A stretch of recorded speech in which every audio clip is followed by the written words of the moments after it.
As 1/5 of the wanted, I got to travel the world and achieve my dreams. I met my wife, Kelsey, and we have 2 beautiful children together. It's a life that I'm proud of, and a life that was perfect until everything changed in an instant.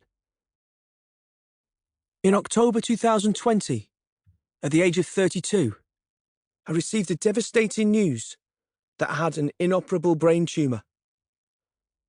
Overnight, my entire world turned upside down, and I was forced to reevaluate the value of life itself. I soon began to recognise the driving force of my life, a sense of hope that's been present whenever I've found myself in a difficult situation. When there was little belief that I'd ever amount to much, hope motivated me to persevere through the gruelling audition process that even I wasn't sure would get me anywhere. On late nights away from my friends and family, driving through some middle-of-nowhere place in America on a tour bus, hope kept me focused on the fact that fans all over the world wanted to see us perform. And who were we to get in the way of that? Never has that hopefulness been as important following my diagnosis.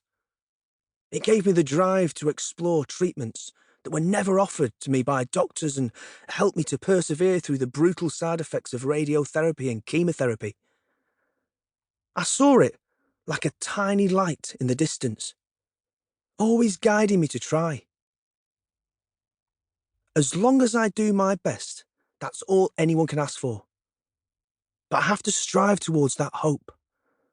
My children, Aurelia and Bodhi, are the personification of this hope. They are always my most important consideration, and I hope that they will be able to look back at my journey and see how hope helped me fight against this unimaginable obstacle. By keeping hope at the forefront of my mind, I've already exceeded the expectations that I believe the doctors had for me. My cancer journey has been a huge learning curve, and the more I've educated myself on brain cancer, the broader community and the challenges we face, the more I have a compulsion to make a difference. I believe that by sharing my journey, as honestly as possible, I can help spread awareness about brain tumours that I think is necessary in order to raise the amount of funding that is given to brain cancer research. I feel like it's my duty to help others through this horrific journey and to do whatever I can do to make it a little more palatable.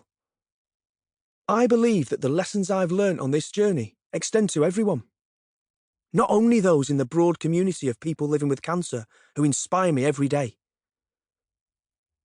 No matter what your challenges in life, I hope that the perspective I've gained in the past 18 months can help you to live your life in a more fulfilling way, less hindered by the things that don't matter, and with more valued place on the ones that you really care about.